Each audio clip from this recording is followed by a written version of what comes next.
Alright guys, I got a little lock here that's been on a bit of a timeout. This is a lock that Pickin and Grinnin sent me a while back, and it made it to mul-t-lock. Here's the key for it, mummied in this little plastic bag. And then finally made it back to me. And mul-t-lock, I guess, part of the rental program of using this lock is he sent me a really cool knife. Wasn't expected, it absolutely was not a rental, but this thing is like automatic, like a switchblade. And the handle on this is rubber, so when this lock frustrates me and I stab myself in the eye with this, the viscous fluid coming out on the handle, my hand won't slip, so I can poke out both eyes, which is exactly how I feel with this lock. It is so frustrating. When I first got it, I popped it out of the box and I opened it in about a minute and I thought, wow, there's nothing to it. And then I turned the camera on and thought, oh, I'm going to give it another try. And it didn't work out so well for me. And I've been struggling with it ever since. So anyway, let me get it clamped up and we'll see if we can't get this thing picked. Alright, that ought to do it. Let's see if we can't do this without having to sacrifice an eye. Now you can see I've been picking on this for a while. I've worn out on the bottom a little groove there from my pick riding on the bottom. But what I have kind of learned is this lock does not tolerate light tension. You almost have to force it, and you got to be lucky when you do it. So I'm going to put some heavy tension and see if we can't force some of these pins in place.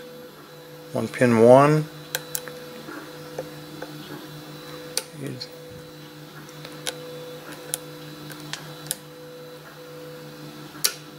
Okay, that was pin 2.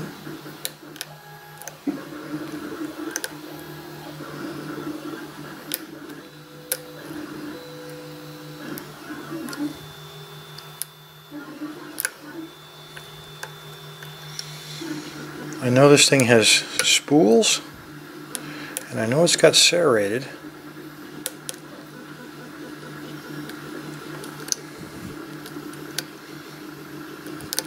And you wouldn't think that applying heavy tension, there we go, I got a fault set out of it.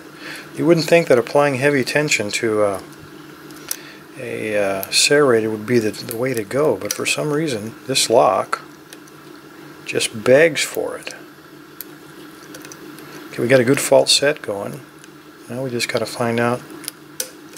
And there we go, thank God. Oh boy.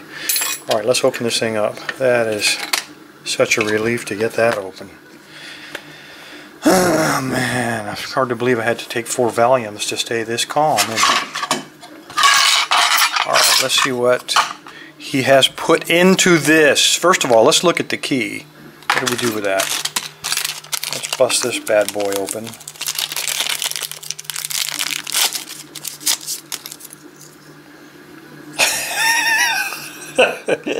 No wonder. I don't believe that meets Mac code. Look at that, my God. You got these two little, well, first a very high one hiding behind these 2 low ones, another high one hiding behind a low one, and then no big trick on the first one there. Man, oh man. No wonder this has been such a nightmare. Alright, well, let's see if it even works. Yeah, it does, very smoothly. So we got a plus there. Well, I'm going to need that now that I've locked it back up. Let's go ahead and take it apart.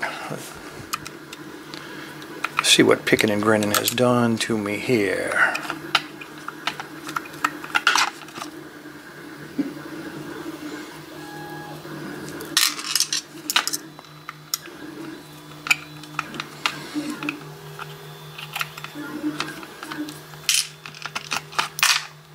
Okay.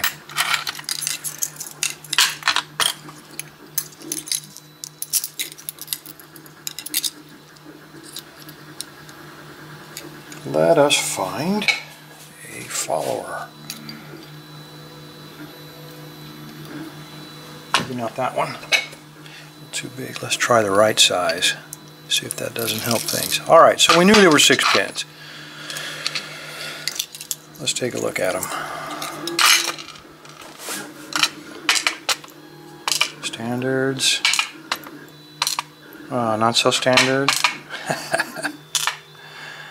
Well, that would explain part of it.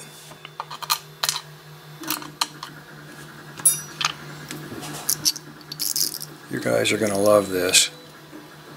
Alright, let's see if we can... Looks like a standard.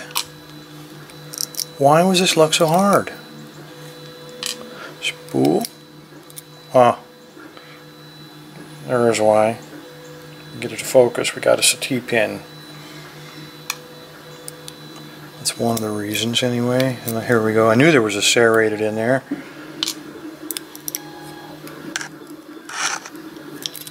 Come on out. There's the other serrated.